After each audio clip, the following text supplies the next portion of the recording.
The man paced nervously through the hospital corridors, his heart racing with each passing nurse's greeting. He stumbled over his words in response, surprised by the sudden attention. To his relief, the nurses recognized him as Yue's older brother, a familiar face from his frequent visits to his sister. Before entering Yue's room, the man, named Minori, took a moment to gather his courage, checking his social media account for a semblance of composure. Inside, he presented Yue with a change of clothes, a routine gesture for him. Yue, sensing his unease, casually mentioned that it was all right for him to visit after spending time with his college friends, but Minori brushed off the suggestion, his reluctance to join them evident. Instead, he nervously handed Yue a pastry magazine, confessing his plans to take a part-time job at a cake shop. When questioned about his sudden interest in cakes, Minori jokingly deflected, suggesting he'd become popular by working there. Quickly excusing himself, he left Yue's room, leaving her to ponder his motives. As he walked along the roadside, Minori's mind raced with uncertainty about his job application. Only providing his phone number, he anxiously awaited a call. When it finally came, he stumbled through the questions, only to learn he was hired to start the next day. Following coordinates to the supposed cake shop, Minori found himself bewildered outside a girls' high school. The sweet aroma of cakes led him to the Fairy House cake shop, nestled within the school grounds. Overwhelmed by the unexpected location, he hesitated but eventually joined the queue. Caught off guard by the strict entry protocol, Minori awkwardly obtained permission to enter the school. Inside, he became the center of attention among the students, all eager patrons of the famous cake shop. Quickly purchasing a cake, he remembered Yue's request to try it immediately. Upon tasting the cake, Minori was enraptured by its heavenly flavor, inadvertently causing a scene. He noticed a girl from the shop enjoying her own slice and struck up a conversation. Learning that the cake was a prototype, he expressed his desire for more. Their interaction took an awkward turn when the girl misunderstood his intentions, leading to a series of embarrassing mishaps. Fleeing from security, Minori found himself in the kitchen, where he encountered suspicion and chaos among the staff. Amidst the confusion, a teacher named Hidaka arrived, adding to Minori's discomfort. Desperate to explain himself, he stumbled over his words, hoping to clear up the misunderstanding. Haka was taken aback by the revelation that Minori, whom she assumed to be a woman, was actually a man. It was all a misunderstanding. Despite the staff member's insistence that Minori leave immediately, he refused to go home unless he was hired. To everyone's surprise, Minori was offered the position of store manager, a role previously held by Haka. It had been approved by the chairman, and Haka confessed that the store's operation depended on Minori's acceptance of the role. Minori was astonished to learn that only 5 of them would be running the entire store. Haka introduced the rest of the staff: Haria in charge of decorations, Ichigo handling baked confectionaries, Momo overseeing desserts, Mikan managing chocolates, and Akia assisting with various tasks. Minori hadn't anticipated working with students from the school, and he realized his destiny was shifting because of them. Meanwhile, inside Iroha's room, she marveled at the beauty of the cakes before her, snapping photos of them eagerly. Minori reminded her not to overindulge, but Iroha couldn't help but feel enchanted by the cakes. Later, they enjoyed the leftover cakes together. During a visit to the fairy house, Minori expressed his desire to purchase some cakes, but Ichigo informed him he could only do so after work. The other girls were disappointed in Minori's management skills, but he remained determined to prove himself. Haka intervened, revealing Ichigo's failing grades and persuading her to assist Minori in his training. Reluctantly, Ichigo accepted the task and began mentoring Minori, starting with cleaning duties. Despite feeling disheartened by the seemingly menial tasks, Minori persevered, realizing that every action was for the sake of the customers. His perspective shifted as he understood the importance of attention to detail and customer satisfaction. When Ichigo encountered trouble during a delivery, Minori rushed to help, showcasing his dedication to the team. Witnessing Ichigo's struggle, he empathized with her, recognizing the impact of past traumas. Through challenges and unexpected events, Minori embraced his role as manager, determined to contribute to the success of the store and its team. Reassured by Hidaka that she would be fine since Minori had left early, while sitting on the ground, Ishigo was surprised to see Minori on a bike in front of her. After apologizing for his actions, Minori asked if he could help with the delivery. Reminiscing about her hard work, Ishigo accepted Minori's help and rode on his motorcycle. The two arrived just in time to present the birthday cake to the children. Seeing the happy faces of the kids that ate the cake made Ishigo very pleased. While heading back to the shop, Ichigo didn't expect Minori to have a motorcycle and then thanked him for helping her with the delivery. When they finally arrived, they were welcomed by the others, but were then asked why the two were sticking together so much. Much embarrassed, Ishigo took off her helmet and pushed it onto Minori, which made them fall over. The incident was seen by the other staff, which made them suggest that if Ishigo wished to guide Minori that way, then it would be a little problematic. Inside the staff room, Minori was exhausted while being lectured by Ichigo. When asked by Ishigo if Minori really wished to take a cake home so badly, she then offered him a bunny cake to take home. Grateful that he had a cake, Minori immediately packed it up. When Ichigo saw that Minori had already packed the cakes, she then told him that he could just eat the other cake since she gave him 2 pieces. After having a bite, Minori gave a satisfied reaction and commended that it was very tasty before leaving the staff room. Ishigo mentioned that she didn't like owing people, which meant that the cake was her way of repaying her debt to Minori. When Minori finally could start with the managerial work, he was surprised when he saw the store's account book. Minori finally realized what Hidaka meant when she said that the store depended on him as it was in huge debt. Minori became extremely anxious upon discovering the store's substantial debt, wondering whether the others were also aware of it. Just as he was about to inquire with the staff, he inadvertently opened the door while they were changing their clothes. After this embarrassing incident, Minori was promptly asked to leave the room. He had reached his limit regarding the issue of sexual harassment and believed everything was over when suddenly Hidaka approached him. Desiring a conversation, coincidentally Minori also wished to speak with Hidaka about something. As the two realized it concerned the store's debt, Minori inquired about what was happening. Hidaka explained that a few years ago there was a popular cake from the school's sweets lab. At that time, the chairman had heard rumors of opening their own shop, and the chairman lent them the money to start the business. The previous chairman was a kind person who cared deeply for the students and aimed to foster their development by operating a shop and interacting with customers. Hidaka and the others used the money lent by the previous chairman to establish the shop and its facilities. However, the shop primarily sold inexpensive cakes for high school girls, resulting in low profits and slow repayments. The staff attempted to overcome the dire situation, and with the current generation, the shop's popularity had risen to the point where they might fully repay their debt within 3 years. Nevertheless, the situation changed when they got a new chairman who prioritized business. Initially, they planned to utilize the shop as a school building to expand enrollments, as the school was prestigious and received many applicants. The deadline for repayment was shortened. They had to pay off the debt by the end of the current school year, which amounted to around 50 million yen. Minori was astounded by the immense total debt and the necessity to pay 1 million yen per month. Hidaka sincerely apologized to Minori for placing him in such a pressured situation. Concerned that Minori working at the shop might increase the debt, Hidaka reassured Minori that his income came from other sources and wouldn't pose a problem. Presently, the girls were working diligently to repay the debt, but if things remained the same, they wouldn't meet the deadline. The entire staff was busy making cakes, and they struggled to manage the shop. Hidaka also wanted to help the girls, but her current position made it extremely challenging given their circumstances. They decided to seek outside assistance. However, if they mentioned they were looking for a professional manager, it would draw the current chairman's attention.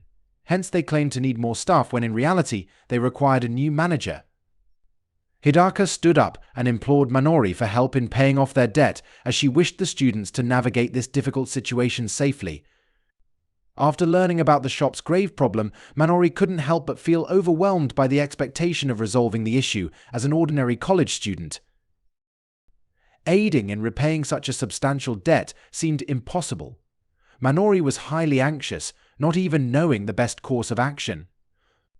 When he heard customers complimenting their cakes, Minori remembered the reason he applied for the job in the first place and was determined not to see Iroha's smile disappear again. Although he didn't know how he could help, he felt compelled to undertake the task assigned to him. When Minori confronted the girls about the store's problem, the staff was taken aback. Minori then offered to assist in paying off their debt. Curiously, Ichigo asked why Minori was willing to go to such lengths.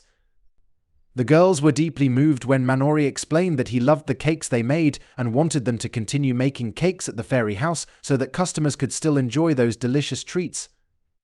The girls saw the sincerity in Minori's words and accepted his offer after trying to boost the staff's morale. Ringo asked Minori if he.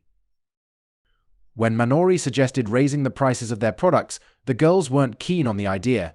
Even after his explanation, Ichigo promptly told Minori that they no longer wanted his involvement in their affairs, especially since the store was closing soon. Minori wondered if he had inadvertently upset the staff with his suggestion. Suddenly, an alarm went off, startling Minori. To his astonishment, he found Mine waking up under the table.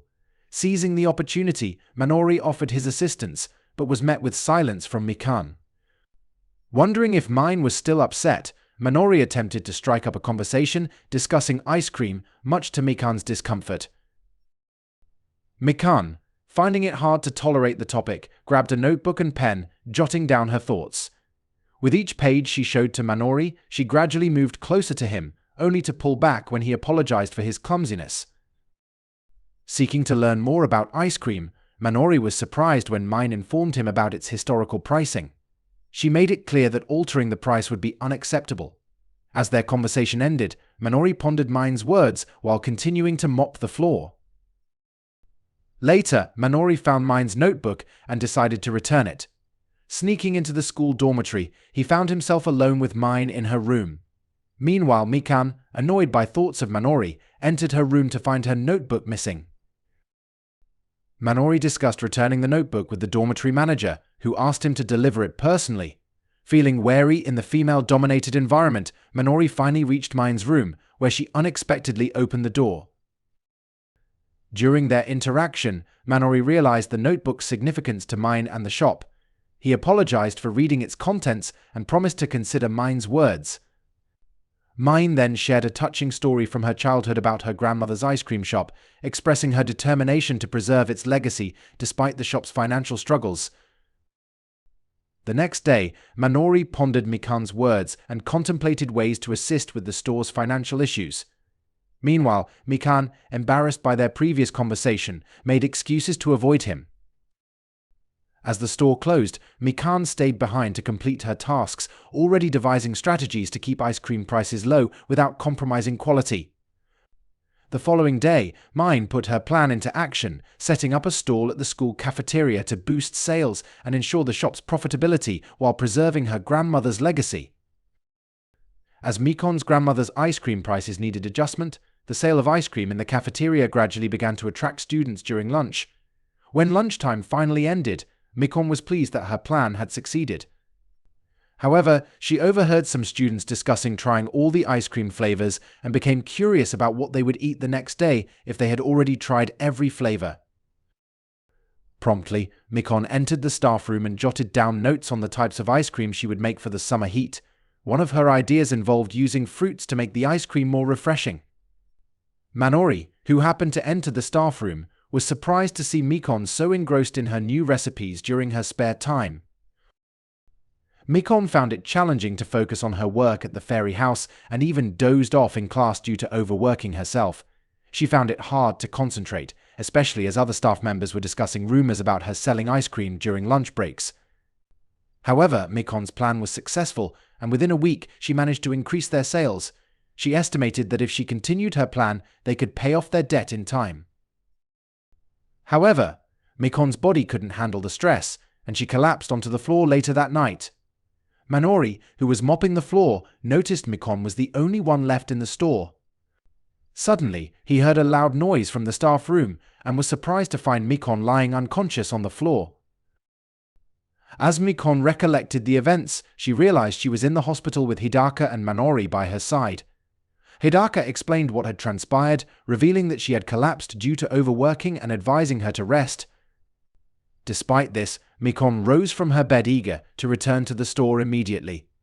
Hidaka reassured her that the store was in capable hands with the other girls. However, Hidaka also shared the unfortunate news that her incident had caused a stir at their school, resulting in a stern warning that selling during lunch breaks was strictly prohibited. Mikon couldn't help but feel disappointed that her plan had failed, despite Hidaka's attempts to boost her spirits. Minori, too, couldn't conceal the sadness in his expression, fully aware of what Mikon had endured. Later, as they were discharged from the hospital, Mikon and Minori stopped by a playground. Mikon blamed herself for overworking and putting the store in another dilemma. She expressed her desire to maintain her grandmother's ice cream tradition and pay off the store's debt. However, Minori questioned whether staying faithful to her grandmother's ice cream was truly the right path, taking Mikon by surprise. He inquired if her grandmother genuinely desired Mikon to keep the ice cream unchanged. Overwhelmed by her emotions, Mikon realized that her grandmother did indeed want her to preserve the ice cream as entrusted to her. Hearing the regulars of her grandmother's ice cream shop express their desire to taste her grandmother's ice cream again reinforced her determination. Minori reiterated his point, asking Mikon if her grandmother wished for her ice cream to remain unaltered, pointing out her grandmother's words from Mikon's notebook. Mikon then recalled her grandmother's previous message, emphasizing that no matter the taste, color, or shape, she would always appreciate whatever Mikon created. Her grandmother wanted Mikon to freely innovate in making her own ice cream. Minori then questioned whether Mikon feared that by experimenting with different recipes, she might forget her grandmother's original recipe. When Mikon tried to explain that she only wanted to preserve her grandmother's legacy, Minori firmly advised her that she needed to move forward. He acknowledged Mikon's hard work and determination but warned that if she remained tied to her grandmother's recipe, she would never progress. He made Mikon realize that her notes were proof that her skills and experience were rooted in her grandmother's guidance. Even without her grandmother's recipes, Mikon would never forget her grandmother's words were engraved in Mikon's heart, and she should have more confidence in herself. Encouraged by Minori, Mikon resolved to save the fairy house with her original ice cream creations. That's how she would remain faithful to her grandmother's ice cream legacy. Overwhelmed with emotion, Mikon cried and leaned on Minori, who expressed his anticipation for Mikon's ice cream, acknowledging her unwavering dedication. Manon's mind raced with uncertainty as she pondered whether her customers would appreciate her latest creation.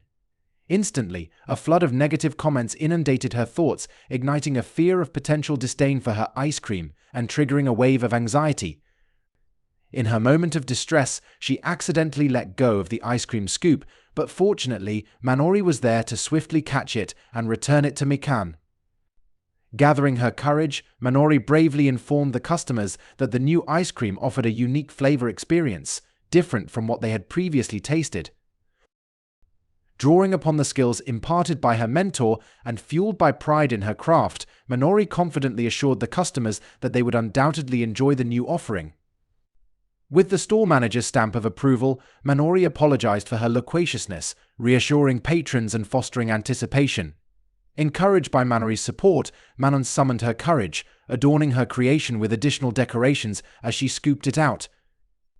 When Mikon served the ice cream, now crisp and fruity Snowhouse customers were captivated by its charm and aesthetic appeal, some even hesitating to consume it for fear of spoiling its beauty. However, upon tasting Manon's creation, customers couldn't conceal their delight at its deliciousness. Observing the effusive praise lavished upon her ice cream, Manon and Minori exchanged knowing glances, realizing that their experiment and hard work had indeed paid off. As word of the new ice cream spread, the store quickly filled with eager customers, astonishing other staff members who couldn't believe the impact of Manon's innovation. Meanwhile, Ringo noticed Minori's assistance and speculated about his influence on the sudden change. Amid serving customers with the new ice cream, Manon couldn't help but reflect on her mentor's guidance, which had profoundly shaped her culinary journey. Lost in thought, she was startled when a customer inquired about the creator of the delectable treat, prompting a moment of introspection. Moved by the customer's enthusiasm and reminded of her mentor's influence, Manon felt a swell of emotion, shedding a tear of gratitude. Minori, recognizing the impact of Manon's talent, reassured her that her creations were now eagerly anticipated by many.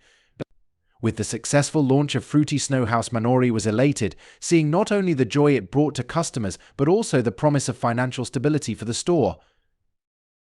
However, amidst the triumph, Minori found himself taken aback by the unexpected pleasure of trying Manon's new creation. Impressed by its unique flavor and presentation, he marveled at its popularity among customers, inadvertently finding himself using words more than actions, which left him feeling somewhat embarrassed. When questioned about his unwavering support for Manon, Minori humbly admitted his simple desire to taste the ice cream she made, regardless of his limited knowledge in the field. Manon, touched by his sincerity, expressed her gratitude, culminating in a spontaneous display of affection that left Minori stunned yet touched by her appreciation. As the staff took their break, Minori's inner turmoil continued, manifesting in clumsy accidents and furtive glances. His interactions with Mikan and Momo, coupled with Ishigo's suspicions, only added to his unease. Amidst the confusion, a surprising encounter with Ringo revealed a new side to her, leaving Minori both intrigued and apprehensive. Caught between admiration and anxiety, Minori's journey through the whirlwind of emotions and unexpected developments continued, with each moment bringing new revelations and challenges to navigate. Minori was taken aback by Ringo's candid words, her explanation hitting him with unexpected weight. In that moment, amidst the bustling shopping center, he found himself grappling with the gravity of her perspective. Ringo's insight cut through the surface, revealing a deeper layer of concern for their team's well-being that Minori hadn't fully grasped before. As they navigated the aisles, Ringo's presence seemed to illuminate the surroundings, her uniform radiating a certain charm that caught Minori off guard. He couldn't help but admire her effortless grace, even in the midst of their mundane errand. Yet beneath Ringo's teasing demeanor, Minori sensed a genuine consideration for their shared endeavors. Her reluctance to embrace the idea of selling online spoke volumes about her commitment to their team and the intricate dynamics at play within their small business. Despite his initial eagerness to pitch his online shop concept, Minori now found himself grappling with a newfound respect for Ringo's perspective. Her pragmatism underscored the importance of teamwork and stability, values that resonated deeply within him. As they checked items off their shopping list, Minori seized the opportunity to delve deeper into Ringo's rationale. With a mixture of curiosity and trepidation, he broached the subject, eager to understand her reservations and perhaps find common ground. Ringo, ever perceptive, met his inquiry with a thoughtful response, acknowledging the complexities of their situation with a clarity that left Minori both impressed and humbled. It was in these moments of genuine connection that Minori realized the depth of their partnership, transcending mere business dealings to embody a shared vision and mutual respect. And so, amidst the aisles of the bustling shopping center, Minori and Ringo forged ahead, their bond strengthened by honest conversation and a shared commitment to their craft. Together, they navigated the challenges that lay ahead, each step forward guided by the understanding that, in the intricate dance of entrepreneurship, true success lay not just in innovation, but in the unwavering support and camaraderie of those who walked the journey alongside them. She then recounted what had transpired with Mikan not long ago, emphasizing the need for everyone to avoid overworking themselves. That was precisely why Ringo had objected to selling online. Minori felt a pang of shame realizing he hadn't considered the burden it would place on the rest of the staff. Breaking the tension, Ringo urged Minori to cease dwelling on it and suggested they head to the counter. As they stared at each other, Minori sensed there was still something bothering Ringo. After their grocery shopping, disappointment set in as rain began pouring, trapping them in the shopping center.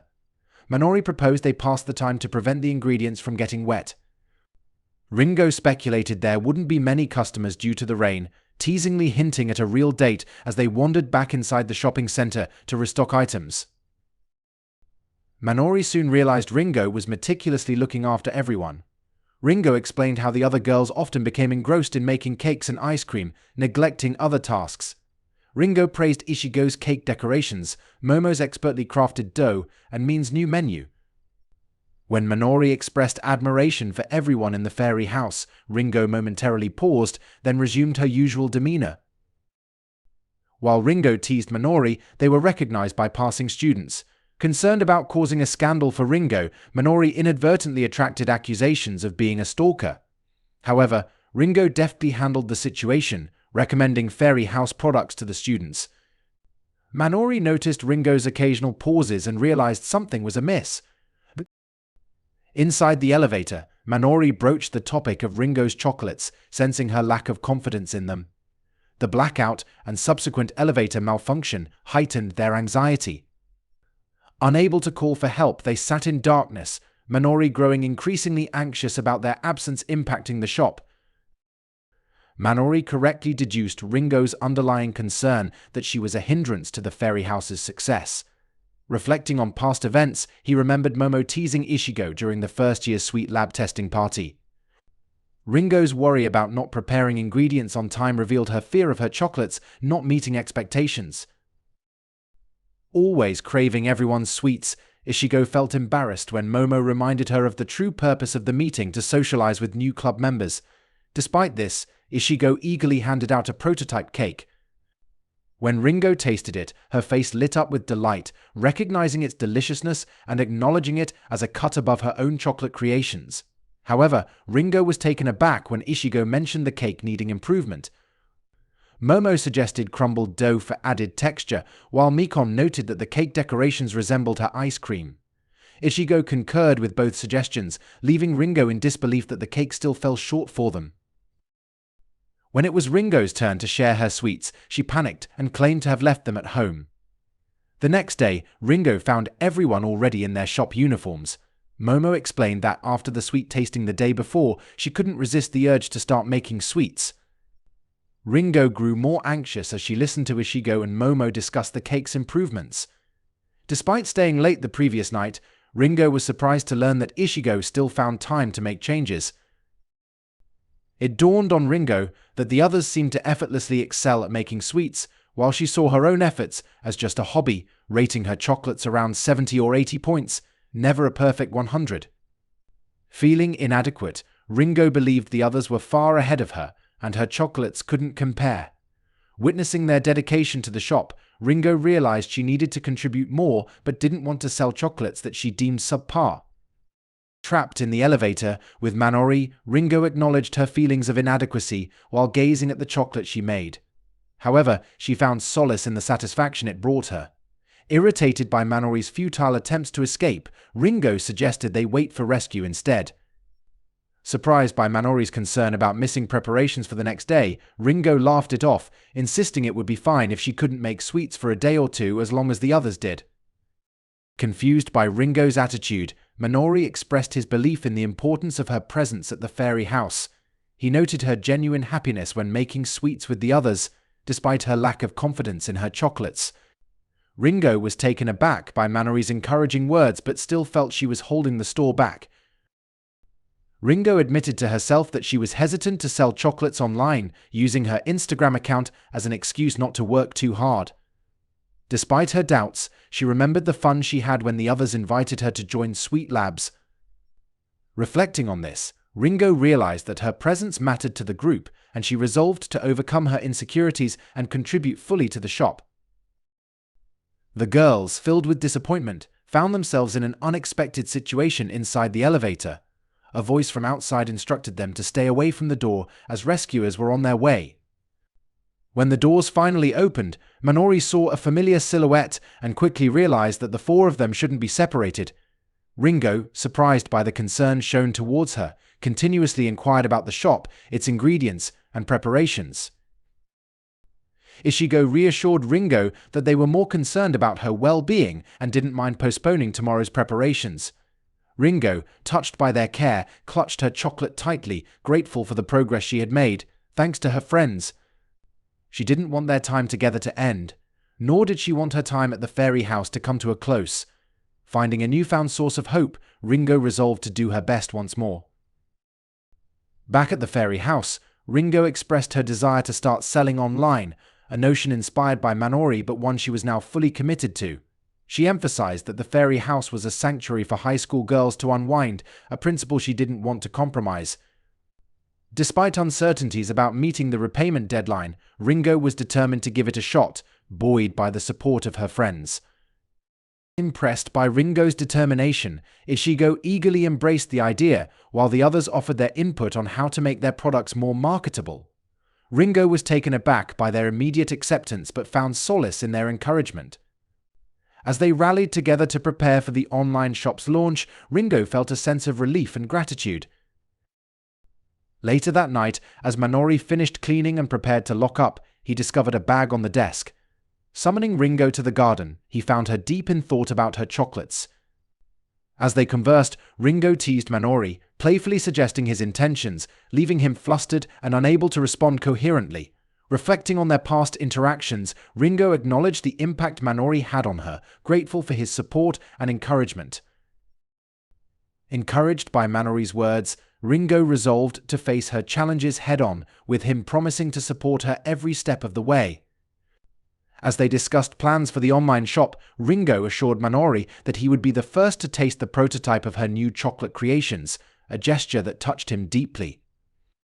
Ringo reminisced about her initial hesitation to share her chocolates, recalling a guide on making simple chocolate gifts for crushes. With renewed determination, Ringo and Minori headed back, marking the beginning of a new chapter for her chocolates and the youthful memories they would create. Meanwhile, the group gathered for a meeting on the online shop, interrupted by Haka's arrival. Excited about the prospect, they decided to celebrate with karaoke, much to Minori's surprise. As Ringo showcased her hidden talent, the group bonded further, leaving Minori feeling a sense of belonging amidst his friends. As Ringo playfully teased Minori alongside Mikan about enjoying the company of all the girls in a cozy space, Momo took the spotlight with her singing, drawing compliments akin to an idol.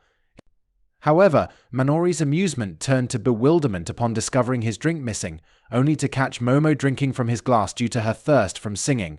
Their awkward exchange ensued, adding an unexpected twist to the evening. During Ishigo's performance, Ringo joined her, but Minori's return with another drink surprised Ishigo, leading to a panicked misunderstanding where she accused him of misconduct. As tensions eased, Mikan, seizing the moment, expressed her desire to sing a song with Minori, leading to a heartwarming performance that caught the attention of an observer, much to their delight. As the night drew to a close and they boarded the train home, exhausted yet exhilarated from karaoke, the group made plans for future outings. Minori's curiosity piqued when he learned of Momo's family owning the renowned cake shop brand. At work, Momo's offer of a drink as an apology led to an awkward exchange, followed by an unexpected invitation to her home. Walking together, Momo clarified her intentions, assisting Minori in learning about running an online shop, a favor asked by Ringo. Arriving at PTS Natsuno, Minori felt out of place in the upscale ambience, but Momo assured him he was welcome. Despite initial reservations about indulging in the pricey cake, Minori was captivated by its taste, leading to an animated conversation, much to Momo's delight. Their interaction caught the attention of Momo's mother, who generously gifted the cake to Minori, expressing appreciation for his presence. The mention of Minori being Momo's boyfriend left them flustered, further fueled by Momo's swimsuit sighting, brushed off as preparation for a pool outing. Despite distractions, Minori couldn't shake his observations about pricing strategies, prompting Momo's annoyance before they found themselves lying down together, much to her father's chagrin. In a blend of awkwardness and sincerity, their visit to Momo's room revealed mundane details interspersed with subtle hints of intimacy, overshadowed by discussions about cakes and business strategies.